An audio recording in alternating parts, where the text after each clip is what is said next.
How the 9/11 attacks affected border security between the U.S. and Canada. Introduction. Throughout the 20th century, the United States-Canada northern border checks were low intensity, minimal, and less concerned. Border control concerns were never a priority in bilateral ties or trade. The low-key approach to border staffing was mutually beneficial, accepted, and continued until the 1990s. After the North American Free Trade Agreement undercut illicit economic, that included the smuggling of narcotics, cigarettes, migrants, and weaponry, there was a rapid increase in legitimate trade movements across the borderline. The shady side of the developing U.S.-Canada commercial conduct was never on the national political discussion and did not become a required cause of cross-border friction. Impact of the attack. Unfortunately, the 9/11 attacks changed the relations between the United States and Canada regarding addressing the two nations' longest border. Previously, the two nations gave the border scant importance until it became known as the world's longest unprotected border.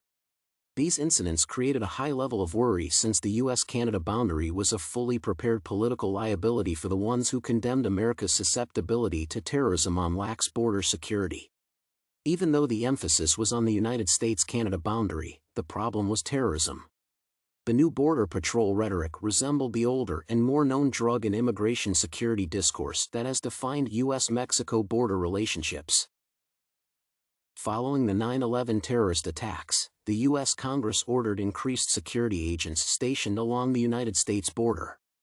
The U.S. dispatched National Guard soldiers to examine, secure, and monitor border crossing locations.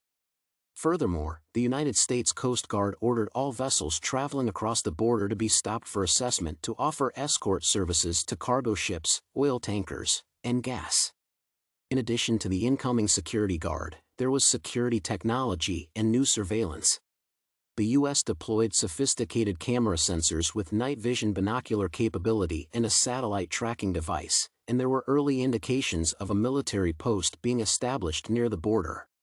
The security measures were designed to identify any unwanted entry or exit across the northern borderline. New measures. New security precautions have also been introduced on the Canadian side of the wall. After the terrorist attacks, Canada increased vigilance at border crossings. Ever since, it has boosted airport security, created new funds for detecting goods and personnel, signed legislation to combat terrorist financing, and frozen the resources of some recognized terrorist organizations. Stringent immigration control laws have included the adoption of a fraud-resistant residency permit for new immigrants, enhanced detention capability in deportation activities, improved security checks for refugee claims, and a visa regime tightening. Furthermore, Saudi Arabian and Malaysian visitors must get visas before entering Canada. The most significant changes in Canadian legislation have been the 2001 Act on Anti-Terrorism and the Public Safety Act in 2002, which have granted security and police agencies more excellent monitoring and enforcement capabilities. Unlike their counterparts in Mexico, Canadian officials have tried to impress and gratify the U.S. with a new awareness of security while highlighting the significance of sovereign rights and policymaking autonomy. It seeks to avoid the perception that its policy changes are a confirmation of the U.S. demands and desires of Canada. As a result, there was virtually immediate mayhem at the border, considering that the United States and Canada undertake $1.3 billion in commerce every day, the majority of that being transported by truck all over the border. In the days following the 9/11 attacks, movement across the border was paralyzed, straining the transport of commodities and perishable goods. It is the busiest border in the world, with over 27% of U.S.-Canada commerce passing through it. The car sector was heavily damaged by border protection and activity. Many automakers that produce parts in Canada and send them to United States assembly facilities cost-effectively and timely have become exposed to border security procedures. For example, the 9/11 attacks caused a scarcity of automobile parts in the United States.